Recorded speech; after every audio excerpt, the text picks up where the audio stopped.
আমাকে কথা বলতেই হবে ইনশাআল্লাহ, কারণ আগামীতে আবার আপনাদের সাথে দেখা হবে কিনা আমি জানি না। কথা বলতেই হবে। বসেন, কেউ দাঁড়িয়ে থাকবেন না। আমি দেখতে পাচ্ছি বাংলাদেশের ভাগ্য আকাশে উত্তর গগনে কালো মেঘ জমা হয়েছে, ঝড়ের পূর্বাভাস লক্ষ্য করছি। যদি মোকাবেলা করতে না পারেন সক্ষম ভাবে, এমন অন্ধকার গাঢ় কালো অমাবস্যার রাত আসতে পারে যার সুবে সাদেক হওয়া অসম্ভব। সুতরাং আপনারা কি কাপুরুষের মতো কাফের মুশরিকদের গোলামি করে মরতে চান? বিড়ালের মতো 500 বছর বেঁচে থাকার কোনো লাভ নাই। সিংহের মতো 1 ঘন্টা বাঁচতে চাই। আমাদেরকে বলা হয় সাম্প্রদায়িক উস্কানিমূলক কথা নাকি আমি বলি। পত্রপত্রিকা দিছে না তারা? সাম্প্রদায়িক উস্কানি কথা, সাম্প্রদায়িক উস্কানিমূলক কথা বলি। সেই জন্যই বোধহয় শত শত মুসলিম আমাদের কাছে এসে মুসলমান হয়। মানুষে আর বোকা বানানো যাবে না। যাবে কি? আর বোকা বানানো যাবে? তারপর বলছে কি, এরপরে বলছে আমাকে বলছে রাজাকার। শুনে রাখো চট্টগ্রামের লক্ষ লক্ষ জনতা, পার্লামেন্টে যখন আমাকে এই কথা বলা হয়েছিল, আমার পার্লামেন্টের কলিগ জাফরুল্লাহ চৌধুরী সাহেব বসে আছেন এখানে, হ্যাঁ, জাফরুল ইসলাম চৌধুরী বসে আছেন পাশে, প্রধানমন্ত্রী সুদ্ধা, অন্তত 3 শতাধিক পার্লামেন্টের সম্মানিত সদস্যরা সেদিন বসা। 1997 সনের বাজেট বক্তৃতা যখন আমি করতেছিলাম, ডক্টর কুদরতে খোদা, নাম রাখছে কুদরতে খোদা, আসলে গজবে খোদা। এই লোকটি নাস্তিক, ইসলামের চূড়ান্ত দুশমন।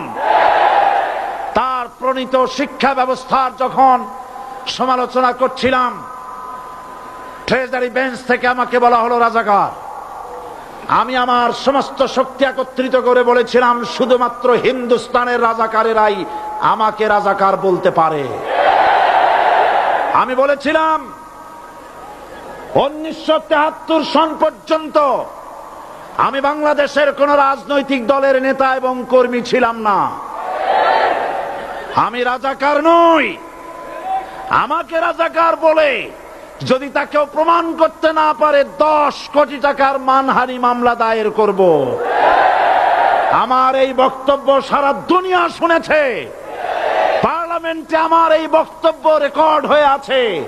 সেদিন 3 শতাধিক পার্লামেন্ট মেম্বারের কেউ আমার চ্যালেঞ্জ গ্রহণ করেন নাই।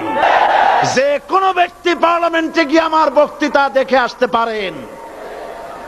এরপরে 1997 সনের 7 অক্টোবর দৈনিক জনকণ্ঠ পত্রিকা যখন আমার বিরুদ্ধে লিখলো, সেই পত্রিকায় সাইদির ওপেন চ্যালেঞ্জ 8ম পাতা, 1997 7 অক্টোবর, এত বড় 2 কলামে হেডিং।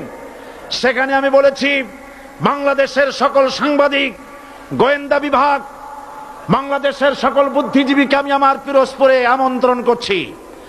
আমার উপস্থিতিতে যদি কেউ প্রমাণ করতে পারে বাংলাদেশের স্বাধীনতা যুদ্ধের বিরুদ্ধে আমার কোনো ভূমিকা ছিল, সজ্ঞানে স্বেচ্ছায় জাতীয় সংসদের সদস্য পদ থেকে পদত্যাগ করব। 3 বছর পার হয়ে গেছে, আজ পর্যন্ত কেউ এই চ্যালেঞ্জের মোকাবেলা করে নাই। সুতরাং আমাকে যারা রাজাকার বলবে তারা পিতৃ পরিচয়হীন অবৈধ সন্তান। 1971 সনের, শোনো মুসলমানেরা, 1971 সনের কোন কাদা সাইদির গায়ে লাগে নাই। আমাকে রাজাকার বলে জনগণ থেকে বিচ্ছিন্ন করবা, জনগণ থেকে আমারে বিচ্ছিন্ন করা যাবে না। কারণ এই জনগণ আমার জন্য আসে না, এই জনগণ আসে আল্লাহর কোরআনের জন্য।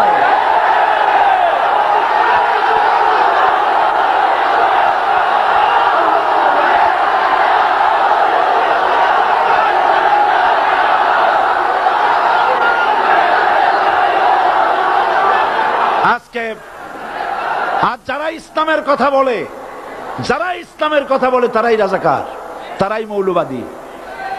মৌলবাদী বললে আমরা অসন্তুষ্ট হই না, কারণ মৌলবাদী শব্দটা আসছে মূল থেকে। মৌল শব্দ এসেছে মূল থেকে। মূলবাদী তার মানে যারা মূলে আছে। মূল হলো কোরআন, মূল হলো হাদিস, মূল হলেন আল্লাহ, মূল হলেন আল্লাহ রসুল। আমরা আছি মূলে। এখন বলেন তো মূলের শক্তি বেশি না আগার শক্তি বেশি? আমাদের যারা মৌলবাদী বলে ওরা হলো আগাবাদী। মূলে আছে কত কোটি? 12 কোটি। মূলে আছে কত কোটি? আর আমাদের যারা মৌলবাদী বলে ওই থাকো গাছের আগায়, আমরা মূলে। লাভালাভি বেশি করবা না, 12 কোটিতে গাছের গোড়া আসতে নানা দেবে, মামু বাড়ি দিল্লি গিয়ে পড়বা, বাংলার জমিনে জায়গা হবে না। এ কথা বিশ্বাস করো। বাংলাদেশের মুসলমানদের শরীরে এক বিন্দু রক্ত থাকতে শয়তানের তৈরি করা ধর্ম নিরপেক্ষ মতবাদ বাংলার জমিনে কায়েম হতে দেওয়া হবে না, হবে না।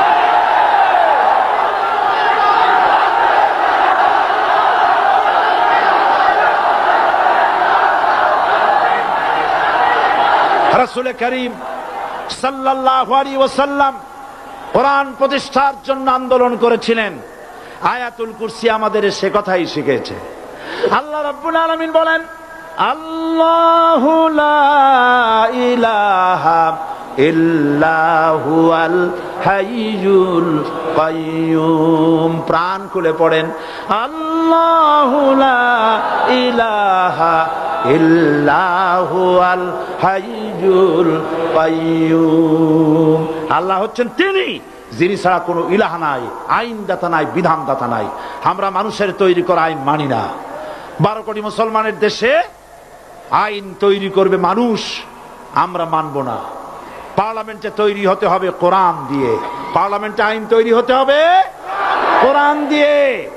সুতরাং ভয় যতই পান আর যতই ষড়যন্ত্র করেন, 4 দল যখন একত্রিত হয়েছে, ঐক্যবদ্ধ থাকবে, সরকার ঐক্যবদ্ধভাবে গঠন হবে, নির্বাচন ঐক্যবদ্ধভাবে হবে এবং কোরআন হবে, আল কোরআনের পার্লামেন্ট হবে বাংলাদেশে।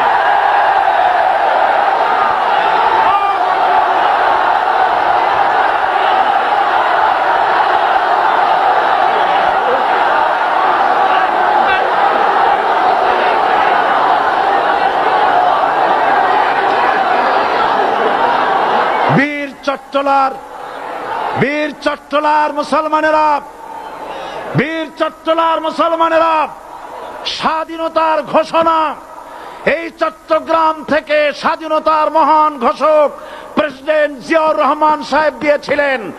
এই চট্টগ্রাম থেকেই ইসলামী রাষ্ট্রের ঘোষণা হবে।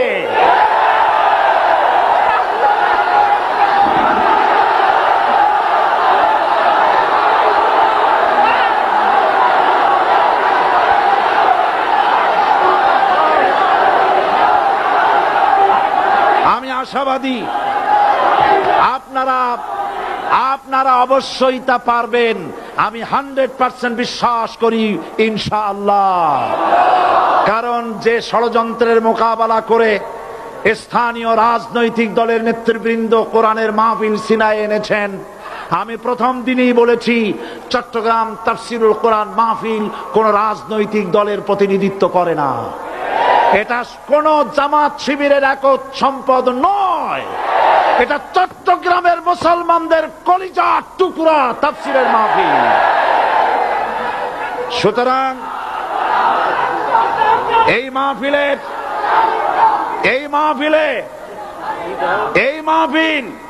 চট্টগ্রামে থাকবে ইনশাআল্লাহ কিয়ামত পর্যন্ত।